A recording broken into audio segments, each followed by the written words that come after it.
And greetings, all you lovers of the good life. You have come to the right place. It's 7 minutes past the hour, and you are listening to Blue Lifestyle. I'm your host, Anthony Dias Blue, your guide to living the good life without breaking the bank. And we've got a great show for you today on Blue Lifestyle. First, we're going to welcome Peter Zwiner of Wolfgang's.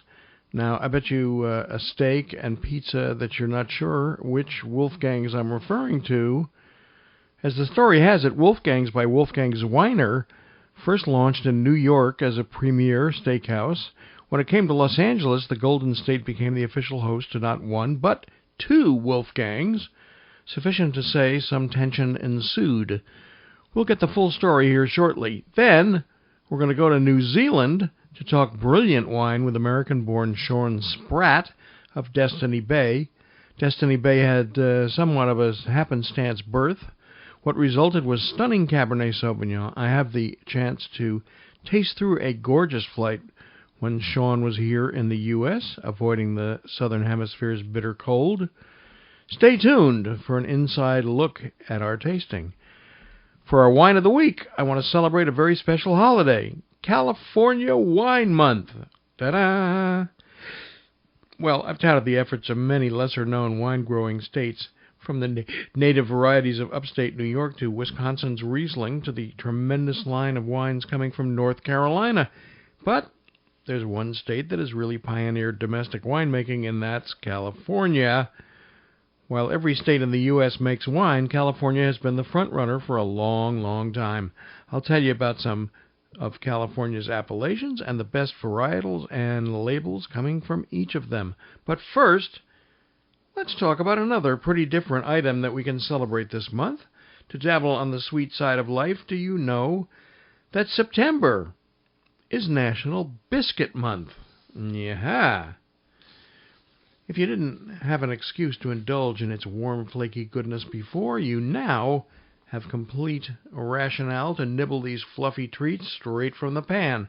Biscuit Month, in general, is a broad category, which means we have a full 30 days to explore the many nuances of this humble dumpling-like bread, and the biscuit just happens to be the perfect way to face the tradition and the transition between summer heat and autumn chill. For a bit of logistics, biscuits are quick breads that rise due to the addition of baking powder, baking soda, and rarely yeast. They're small and portable, and that's about where the commonalities end for the vast variety of American biscuits. No conversation revolving around biscuits would be complete, however, without delving into the incomparable dish of Southern-style biscuits and gravy. For an unrivaled buttermilk biscuit, if I do say so myself, try out this recipe for buttermilk biscuits from my cookbook, America's Kitchen. Preheat your oven to 475 degrees. Sift together 2 cups of all-purpose flour, 4 teaspoons of baking powder, a half a teaspoon of baking soda, and a half a teaspoon of salt into a large bowl. Cut in 1/4 cup of vegetable shortening with a pastry blender until the mixture resembles a coarse meal. Add 1 cup of buttermilk and stir with a fork until just combined. Turn the dough out onto a lightly floured surface and roll to a thickness of about 1/2 inch. Cut the biscuits into 2-inch circles. Place the biscuits on a baking sheet. Bake for 12 minutes or until the tops are light brown. I promise that these biscuits are so simple and delicious that you'll never go back to serving those biscuits that come in a vacuum-sealed tube. Yuck!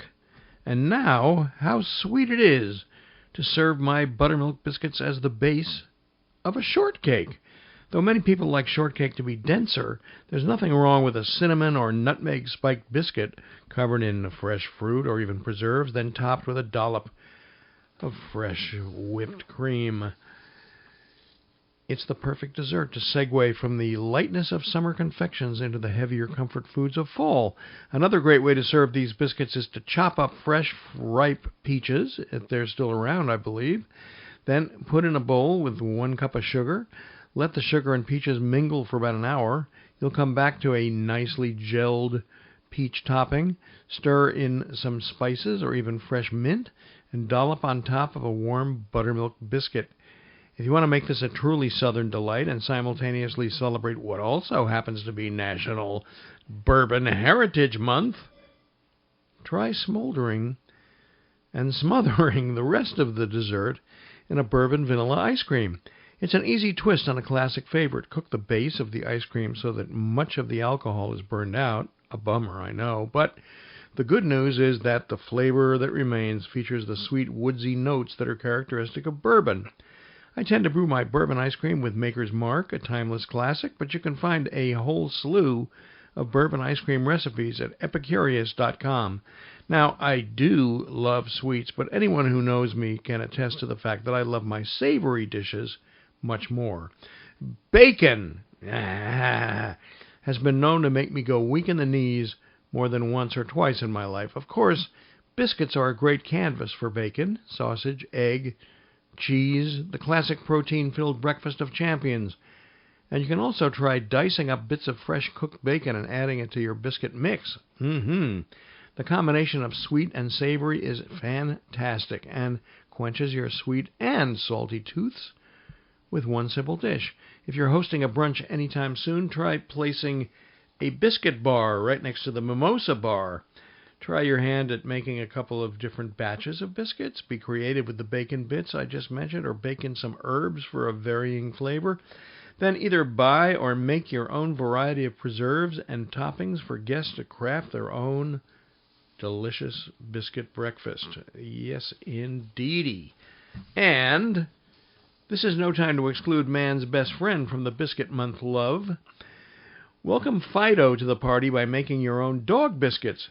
They'll certainly be healthier than the boxed variety, which are packed with chemicals to keep the bone shape treats stable until the next ice age. Homemade dog biscuits are highly adaptable. I guarantee your four-legged friend will go crazy for oatmeal and peanut butter bones. I've even heard of intrepid bakers making meat-flavored treats for their dogs using baby food purees. That's really a good idea, actually. Pretty easy, I have to say. Regardless of the way in which you decide to celebrate Biscuit Month, nothing tastes quite as good as tearing apart those flaky morsels with friends and family.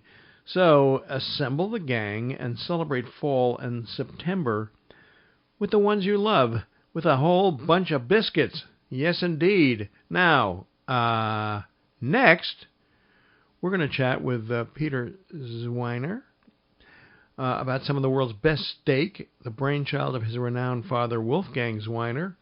He has now 10 restaurants around here, the U.S., in New York, in Hawaii, and he's opening a couple in Japan, but he'll tell you all about it. So, don't touch that dial, folks. There's much more on Blue Lifestyle coming up right after this. I'm Anthony Dias Blue. Stay tuned.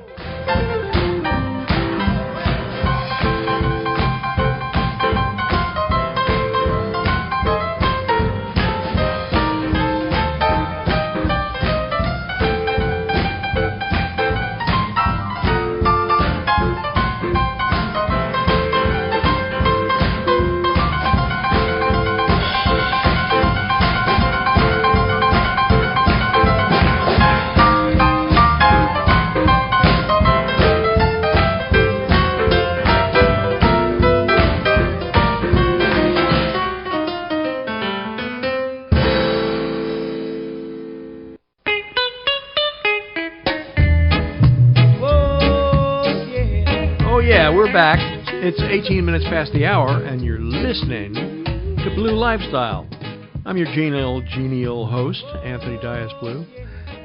My next guest got into the restaurant business 10 years ago with his father and manages a chain of restaurants, a name you probably are familiar with, Wolfgang's.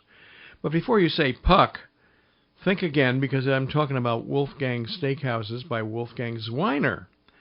It is my pleasure to welcome steakhouse manager, steak aficionado, and son of Wolfgang Zwiner, Peter Zwiner, to the show today. So, Peter, let's tell our listeners the history of how Wolfgang's got started and also about the confusion with the name, and so on. Well, my father's name is Wolfgang Zwiner. He worked at a restaurant for many years, over 40 years, called Peter Luger Steakhouse in Williamsburg, Brooklyn. During that time, he learned his trade well. He learned how to make probably one of the best steaks that we think possible, with dry aging on premise, cooking at super high temperatures on these high temperature broilers, and keeping the menu simple but also consistent, and giving our customers, again, what we believe is great New York style steakhouse. When he retired back in 2003, I was doing something in the banking world. I was an investment banker for 16 years. I decided to team up with him, and I said, "You have so much knowledge on making a great steak. Peter Luger's, yes, is one of the best steakhouses in the U.S., if not the world. So why don't we, with all that knowledge, why don't we do something together, father, son, and we'll bring up some other partners and open something in Manhattan." And that's what we did. We opened up our first Wolfgang Steakhouse in 2004, February 26, 2004 to be exact. I'll remember that date. Uh-huh.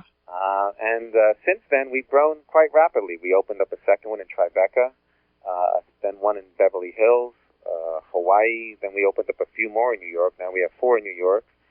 We opened one in Miami this last year, and now we're global. We just opened up our first Wolfgangs in Tokyo, Roppongi, in February, and we're going to be opening up our second one in Tokyo in December. Now, will you be using... where will the beef be coming from in Tokyo? Will you be getting Japanese beef, or you'll be bringing in beef from America? We'll be bringing in beef from America. One of our things that we want to do is consistency. So we want to make sure that we keep the brand and the concept the same. So when we do open up in any location in the world now that we're going global, we want to make sure that we will be able to ship USDA prime beef to each of our restaurants. So if you were to eat in Tokyo, we want you to get the same experience in steak as well as what you would get in New York or Beverly Hills or Miami or Waikiki. Right. Also, in all the other restaurants in the U.S., the meat is coming from New York. The meat is coming, it's all from the Midwest, but our purveyor... It's feedlotted in New York, though, right? Yeah. Well, it's all purveyed out of New York and the Bronx, actually. We have our purveyor there. Mm-hmm. So he's the one that buys and purchases from certain ranches that we like, where he buys it from, and then he's the one the middleman, let's say, that distributes it to all our restaurants. So it could be the same piece of beef that was in the New York restaurant could be the same one that's in Tokyo. He just allocates it to which way is it going to the JFK Narita, or is it going to JFK to Honolulu, or is it getting on a truck to go drive across the country to California or Miami, or just go right into the same city in New York somewhere? Right. Well, I have to say, I had the experience of having dinner at Wolfgang's in Los Angeles a couple of weeks ago, and I'm still convinced that it is the best steak in the world. I mean, it's so good. It's amazing. And now, there's a lot of other stuff that goes with it. I mean, every meal at Wolfgang's probably starts with that piece of thick Virginia bacon, right? Yeah. We're known for that, and again, that's a concept that my dad developed, I guess, back when he worked somewhere else, and we just extended on that. And it's definitely one of our signatures dishes. It's apart from the quality of the pork that we use and make the bacon, and it's also that's on the broilers and how you cook it. Uh-huh. We don't do anything that's we use only top quality, and we cook it the right way. We don't marinate things. We don't put sauces. We don't do anything. We just use top quality and cook it, and it's a very easy concept, and that's why it's so easy to keep it consistent. So, my dad always says, you buy top quality, you serve top quality, you can't go wrong. Right. Absolutely. And some of the other things on the menu include crab cakes and cream spinach without cream, and those. What do you call them? Cottage potatoes? We call them the German potatoes. Yeah. Those are great. Yeah, I could eat a whole thing of those. Yum. And, of course, you finish off with a slice of Junior's cheesecake from Brooklyn, which is, You know, I think you can't have a great steak without having a piece of Junior's cheesecake. Right. And then we make some of our desserts, and then we buy some of our desserts. And Junior's does it so great that we just say, why even bother trying? And Junior's is famous for their cheesecake. It fits the meal so well, and like you said, it closes the meal so well. And we're really big fans of the Junior cheese. So when you came to L.A., you moved right down the street from Wolfgang Puck's Spago, and he welcomed you, and then he turned around and sued you. Right? That's correct. And how did that work out? Well,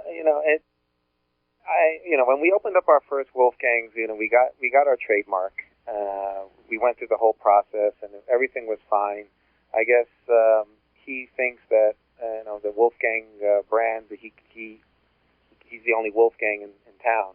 But I guess he learned that he wasn't, and so we got the nationwide trademark. So when we did come to L.A., and at that time we were already talking, and he did welcome me to his restaurant, and we used to chat, and he even knew that we were opening down the block for more than 6 months while we were building it out. And the night before we opened, I got a call from his staff telling me that I must change my name, and I just said, well, we already went through this whole process. We already got the trademark. We already have a settlement agreement paper as well that you've accepted that there's other Wolfgangs out there, and there's nothing even common about our concept with his concept. There should be no confusion at all. And he still went and tried to sue us on that, and the judge ruled in our favor, I think 3 times, and he finally stopped suing us. Well, good. Yeah, I mean, it's what if your name was Joe? I mean, and a guy named Joe had a pizza place down the block. That it still wouldn't make any difference. Exactly, and what we do is, if you notice our brand, Wolfgang Steakhouse, anything in New York, and this is what we agreed upon, Manhattan was just Wolfgang Steakhouse. But once we leave the island of Manhattan, we put in smaller print underneath the Wolfgang Steakhouse. There's something called by Wolfgang Zwiener, and just to show that we are not here for any other reason, just to promote great steak, and it's really about the experience my father gained from working in a great steakhouse and then taking it to the next level, we like to say, because Wolfgang offers more than just where my dad used to work at, and expanded on the menu. We have a greater wine list. Well, yeah, that's a very big difference. I mean, I love Peter Luger's, but their wine list is not so great, and yours is fabulous. You really have a serious wine list at your places. Well, Peter, thank you so much for being on Blue Lifestyle. I'm sure there's a website, right? Yes, it's the wolfgangsteakhouse.net. So www.wolfgangsteakhouse.net. Terrific. Peter, thank you so much for being on Blue Lifestyle. Well, thank you. It's a pleasure. So if all this talk about steak has got you really ready for some wine, stay tuned. Up next, we're shifting gears and hemispheres as we talk with Sean Spratt, the owner and winemaker of New Zealand-based winery DestinyBay. You don't want to miss this because these wines are pretty spectacular, and what can I tell you? We had a tasting of them, and I was very impressed. I've actually visited this winery too, and it's one of a kind. So you don't want to miss this. There's more Blue Lifestyle coming up right after this. I'm Anthony Dias-Blue. Stay tuned.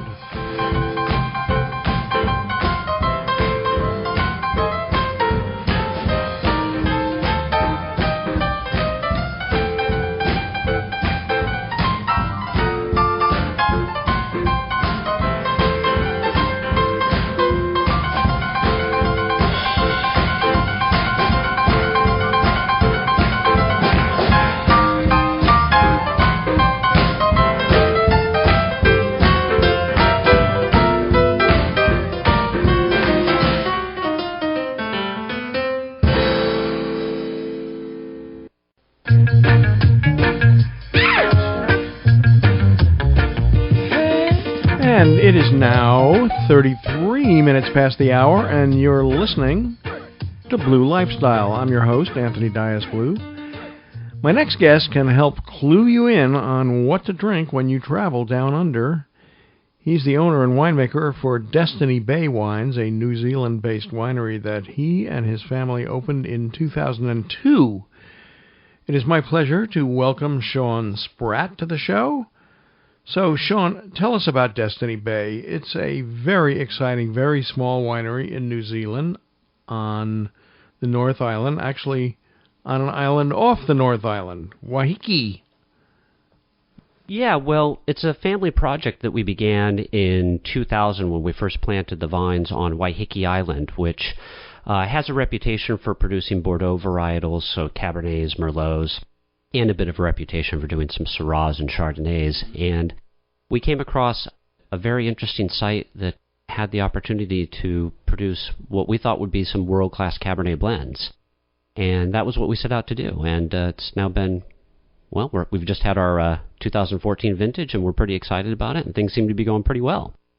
Well, judging by the wines that I've just tasted, we just tasted through the current wines that are available, which is the 2010 vintage. Tell us about, there are 3 different wines. They're all basically from the same vineyard and with the same varieties, but it's a different blend in each one.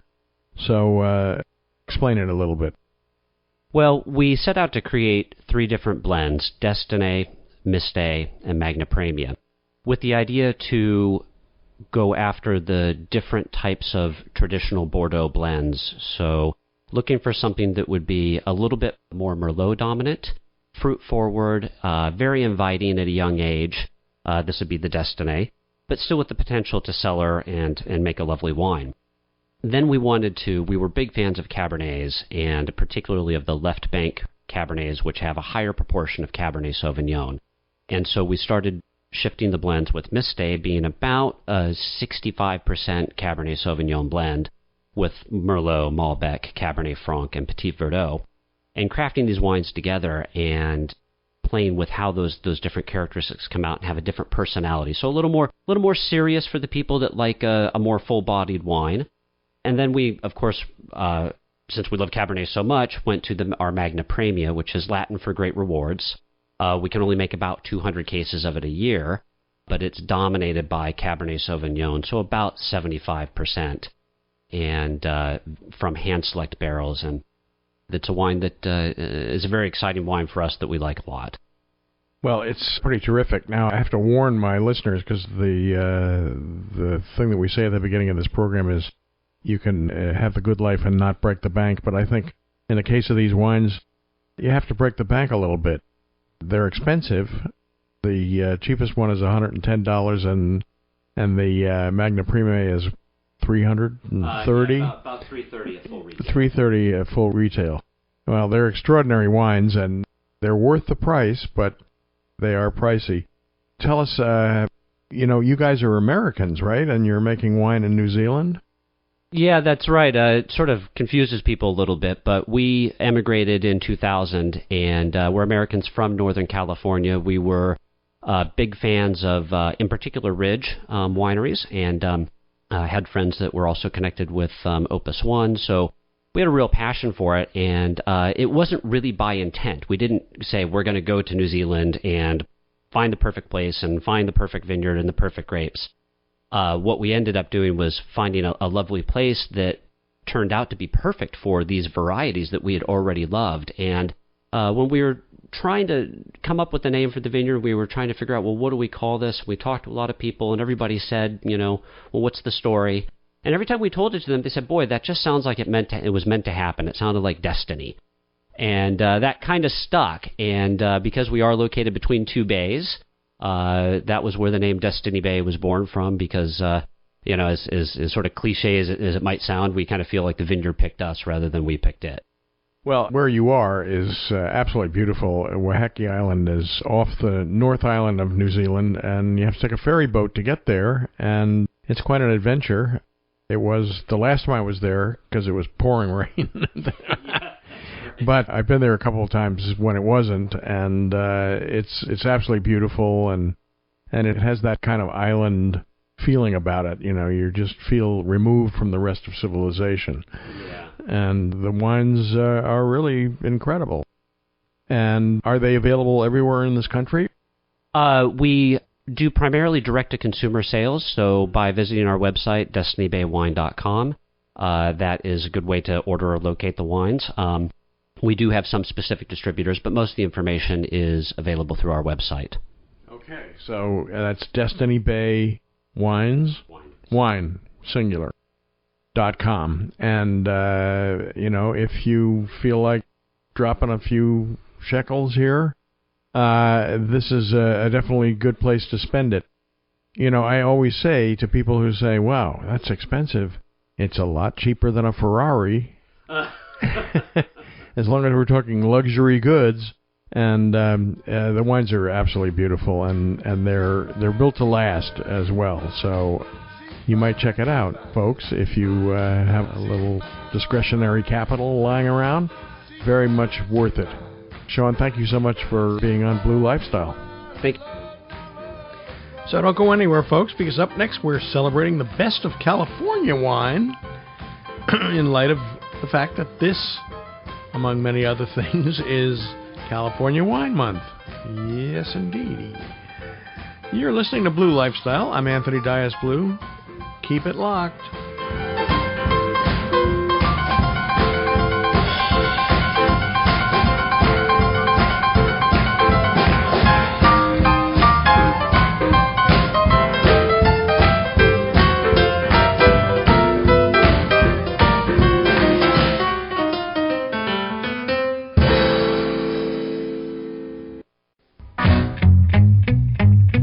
And welcome back to Blue Lifestyle. It's 42 minutes past the hour, and you're listening to Blue Lifestyle. I'm your host, Anthony Dias Blue.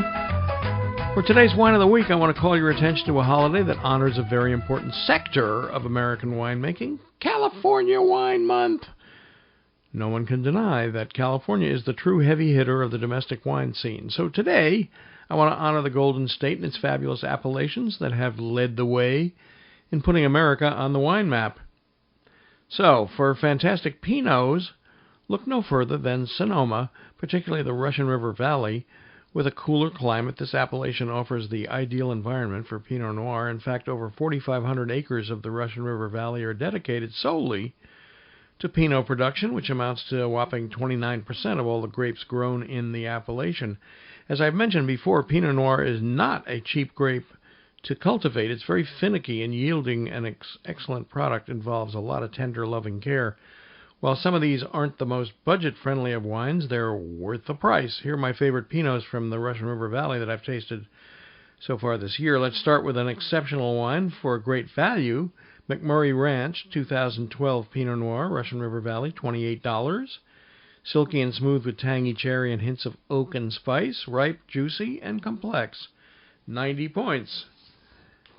Gary Farrell, 2012 Pinot Noir from the Russian River Selection, Russian River Valley, $45. Juicy and bright with tangy cherry and raspberry. Fresh and crisp with lovely notes of oak, tea, and spice. Long and balanced. 92 points. Paul Hobbs, one of my favorite winemakers, 2012 Pinot Noir from the Hyde Vineyard, Russian River Valley. Silky, juicy, and lush with tangy red cherry and bright acidity. Lovely structure, smooth and very long. Deep and nuanced. $75 and 95 points. If you're in the mood for a high-quality Zinfandel, look to the Dry Creek Valley. Zinfandel is no low-maintenance grape. There are very few regions worldwide where it can consistently mature and produce premium wines. With roots reaching back over 140 years, the Zinfandel grape has a fabled history in Dry Creek Valley. Zinfandel production started in the area by the 1860s. Today, over 9,000 acres of vineyards cover the valley, providing exceptional fruit to over 60 wineries, nearly all of which are family-owned. Here's a couple of my favorite Dry Creek Valley Zins that I've tasted this year. Fry Brothers, FREI, 2011 Zinfandel, Dry Creek Valley, $20. Dark and rich with blueberry and cassis. Juicy and ripe with lovely texture and tangy, juicy style, long and vibrant, 91 points. Quivira Vineyards, 2011 Zinfandel, Dry Creek Valley, $22. Tangy and juicy with bright black raspberry and cherry. Generous, deep with lovely balance and notes of spice and pepper. 91 points. Dry Creek Vineyard, 2011. Zinfandel Old Vine, $30. Smooth and lush, concentrated and juicy with ripe blackberry and cassis. Dense, earthy, and complex, made from pre-Prohibition vines. 92 points. Of course, Napa Valley is the most widely known of California regions. Even if you know very little about wine, you know that they'll be paying a bit of your bottle cost. Includes those 4 little letters. Even though they've just had an earthquake, everything seems to be pretty good, although some friends of mine had some serious damage. They lost a lot of china. It has become common wisdom that Cabernet Sauvignon is the king of Napa, and most current plantings focus on this noble variety. Napa Cabernet-based wines have become some of the world's most sought after, even gaining cult status. Here are a few of my favorite Napa Cabs. Cade, 2010 Cabernet Sauvignon, $60. Juicy, elegant, and rich with layers of plum, blackberry, and spice. Precise and deep with lovely texture and balance. Vibrant and intense. Lush and ripe. 94 points. We had the very nice winemaker lady on this show a couple of weeks ago. Gamble Family Vineyards, 2010 Family Home Cabernet Sauvignon, Oakville, Napa Valley, $90. Dark, intense, and elegant with ripe plum, cherry, cassis, and luscious texture. Complex and yet seamless with a hint of spice, cedar, and mocha. Dense, beautifully structured, and extremely long, showing great aging potential. 95 points. Paul Hobbs, once again, 2010 Cabernet Sauvignon, Beckstoffer, Dr. Crane Vineyard, Napa Valley, $175. Explosive and opulent with smooth texture and lush flavors. Wonderful. And you ought to check out the Stag's Leap Wine Cellars. They're 2008 Cask 23 if you're ready to spend some bucks. That's $195 a bottle. You know, the Central Coast is also a gold mine for fantastic wines and varieties, but I'm going to devote a whole wine of the week to that section of the state next time. Be sure to tune in a week from now for the best wines coming from Santa Lucia, Highlands, Santa Barbara, and elsewhere in between. I'll post all of the information on the Wine of the Week section of my website, bluelifestyle.com, so you can take a look at the regions and wines I mentioned today. I'd suggest printing it out and taking it to your local wine retailer. We'll be back with more Blue Lifestyle right after this short break. I'm Anthony Dias Blue. Stay tuned.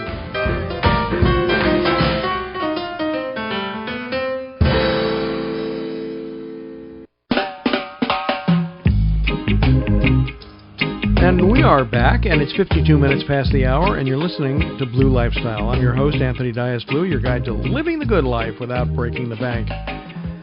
At the beginning of the hour, we talked biscuits, the many kinds you can whip up, and the creative ways you can incorporate them into breakfast and dessert alike.